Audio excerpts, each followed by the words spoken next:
30일 캠페인 요한복음과 함께하는 20일. 오늘은 그 두 번째 날 요한복음 2장의 말씀입니다. 그리고 오늘은 요한복음 2장을 필사하는 날입니다. 사랑하는 성도 여러분, 어제 요한복음 1장의 말씀과 그 말씀을 필사하시면서 어떤 은혜를 누리셨나요? 저도 한 말씀 한 말씀을 제 손으로 필사하다 보니까 그 단어 하나하나가 저에게 의미로 다가왔습니다. 특별히 세례 요한이 예수님을 주인공으로 모셔드리는 장면을 볼 때, 우리가 정말로 우리 맡은 자리에서 우리의 맡은 일들을 할 때 얼마나 아름다운가 하는 것을 느꼈습니다. 세례 요한은 본인이 그리스도가 아니다라고 1장 20절 말씀에 이야기했습니다. 자기의 자리를 너무나 잘 알았던 것이죠. 우리의 목회도 우리의 신앙도 마찬가지입니다. 항상 왕 되신 주님을 인정하고 선포하면서 대장 되신 예수 그리스도만을 쫓아가는 우리 난산교회 교우분들, 우리 모두가 다 되시기를 주님의 이름으로 축복합니다. 그리고 또 한 단어가 저를 사로잡았습니다. 그 단어는 바로 1장 44절의 말씀입니다. 빌립은 안드레와 베드로와 한 동네 벳세다 사람이라. 평소에는 전혀 주목되지 않았던 이 말씀이 왜일까요?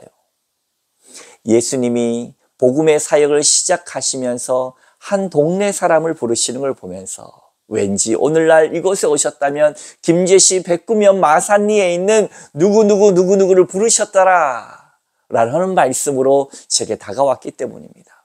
우리는 그냥 한 시대를 지나가는 것이 아니라 복음의 새로운 역사, 난산교회의 새로운 사역들을 써내려가는 주인공들이 또한 다 될 수 있기를 주님의 이름으로 축복합니다.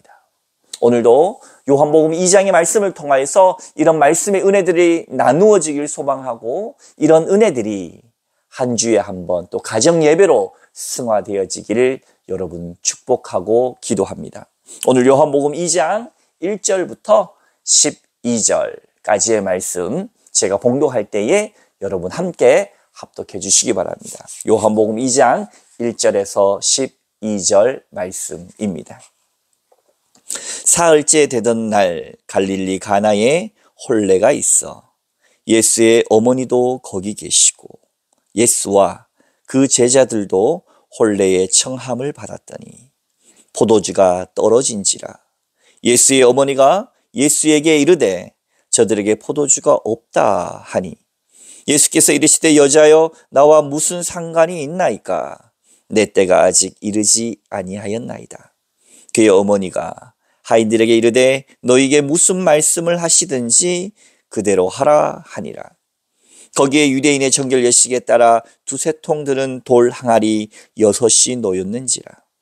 예수께서 그들에게 이르시되 항아리에 물을 채우라 하신즉 아귀까지 채우니 이제는 떠서 연회장에게 갖다 주라 하심에 갖다 주었더니 연회장은 물로 된 포도주를 맛보고도 어디서 났는지 알지 못하되 물도온 하인들은 알더라. 연회장이 신랑을 불러 말하되 사람마다 먼저 좋은 포도주를 내고 취한 후에 낮은 것을 내거늘 그대는 지금까지 좋은 포도주를 두었도다 하니라. 예수께서 첫 표적을 갈릴리 가나에서 행하여 그의 영광을 나타내심에 제자들이 그를 믿으니라.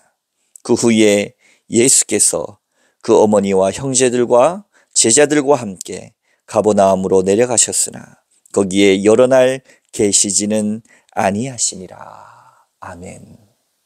우리가 너무나도 잘 알고 있는 갈릴리 가나의 혼인잔치 이야기입니다. 사랑하는 성도 여러분, 오늘 이 혼인잔치의 가장 결정적인 문제, 그 문제는 무엇으로 여러분 보이십니까? 혼례잔치, 이스라엘의 혼례잔치는 최소 일주일 가까이 지낸다고 합니다. 그 일주일이라고 하는 시간 내에 가장 중요한 것이 있다면 바로 포도주입니다. 그 포도주가 떨어졌다라고 하는 사실은 결혼식이 끝난 이후에 평생 동안 아마도 동네 사람들에게 아마 이야기되고 욕을 먹을지도 모르는 아주 심각한 상황이 되는 것입니다. 그렇기 때문에 이 일주일 동안 흥이 깨어지지 않기 위해서 포도주를 준비한 일은 너무나 중요했습니다.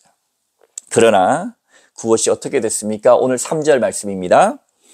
포도주가 떨어진지라 예수의 어머니가 예수에게 이르되 저들에게는 포도주가 없다 하니. 낭패지요. 아주 큰 문제가 발생했습니다.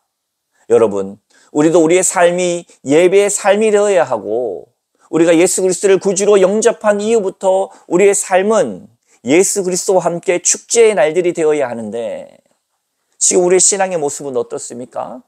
우리의 가정은 어떻습니까? 우리의 교회는 어떻습니까? 이 나라와 민족은 어떻습니까? 지금도 전쟁과 이 땅에는 생명과 평화가 천시되는 그런 시대에 우리가 살고 있는 것 아닙니까? 우리의 가정은 어떻습니까? 가정이 무너지고 있는 상황이 아닙니까? 우리의 사업과 일터는 어떻습니까? 온갖 갑질과 어려움 가운데 시달리고 있지는 않습니까? 흥이 깨어져 버린 포도주가 떨어진 것 같은 우리의 인생 가운데 여러분, 어떻게 하면 다시 한번 이 복음과 은혜와 능력 충만한 삶, 흥이 다시금 돋구어지는 잔치 같은 우리의 인생을 살아낼 수 있을까요? 그것은 예배입니다. 그것은 한마디로 한다면 우리의 삶에 예배를 회복하는 것만이 우리가 다시 한번 우리가 이 땅 가운데서 주님과 함께 능력받을 수 있는 일입니다.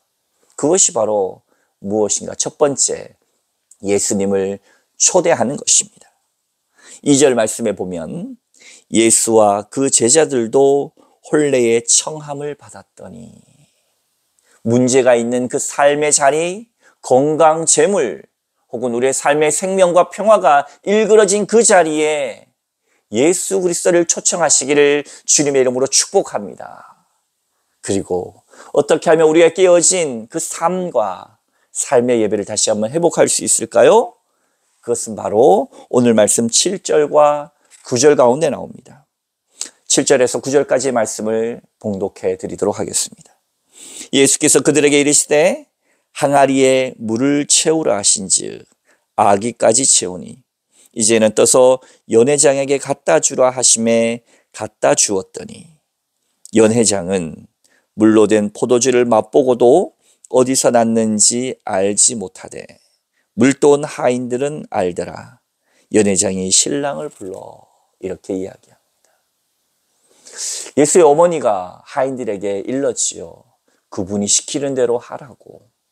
그러나 하인들이 사람들이기 때문에 그들의 생각이 있었을 것입니다. 아, 이렇게 하면 되지 않지 않는가? 라고 부정적으로 바라볼 수 있었습니다. 그러나 예수의 어머니의 말을 듣고 예수님의 말씀에 순종했습니다. 그랬더니 결국 어떻게 됐습니까? 두세 통 드는 그 물 항아리, 정결 예식에 쓰는 물 항아리를 떠다가 갖다 주었더니 어느 순간인지 모르겠지만 그 물은 아주 최상급 포도주로 변했다라고 하는 사실입니다.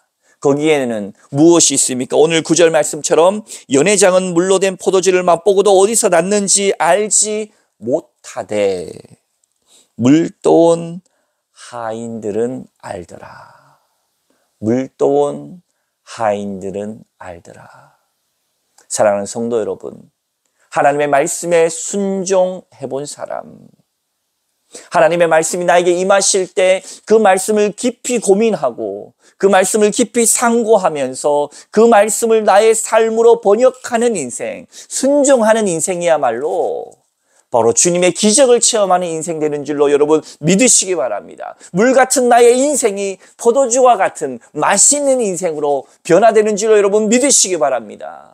모든 것이 다 식어져 버리는 형식적인 예배가 성령 충만한 예배로 변화되는 줄로 여러분 믿으시기 바랍니다. 그것은 바로 다름 아니라 순종합니다. 여러분 신앙생활 20년, 30년, 40년 한 것이 중요한 것이 아니라 오늘 이 한 말씀이라도 내가 순종하는 인생, 그 인생이야말로 주님의 맛있는 인생, 주님께서 회복하는 인생, 주님께서 주시는 능력의 인생으로 변화되는 줄로 믿으시기 바랍니다. 우리가 순종함을 통해서 하나님의 놀라운 사역을 경험하는 수많은 이야기가 있습니다. 그 이야기가 남의 이야기가 아니라 바로 오늘 말씀 가운데 함께하고 요한복음의 여정 두 번째 날을 함께하는 여러분들이 바로 그 주인공들 다 되시기를 주님의 이름으로 축원합니다. 다 함께 기도하겠습니다. 하나님 아버지, 우리의 삶에 흥이 떨어지고 기쁨이 사라지고 평안이 사라져버린 우리의 인생 가운데 주님을 초청합니다. 주님 오셔서 함께하여 주시옵시고 우리의 맛 없는 인생에 맛 있는 인생으로 변화시켜 주옵소서. 우리가 정말로 허탈한 인생 가운데 참 의미 있는 인생으로 우리를 변화시켜 주옵소서. 우리의 형식적인 예배 가운데 참 삶으로 번역하며 나타나는 하나님의 모든 생명과 평화의 존재들이 다 될 수 있도록 주님 역사하여 주시옵소서.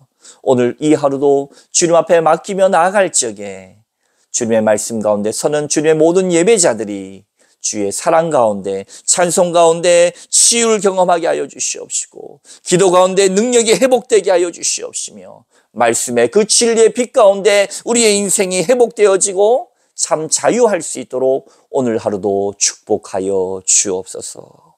주님께 모든 것 맡겨드리며 인도하시는 예수 그리스도의 이름으로 간절히 기도하옵나이다. 아멘.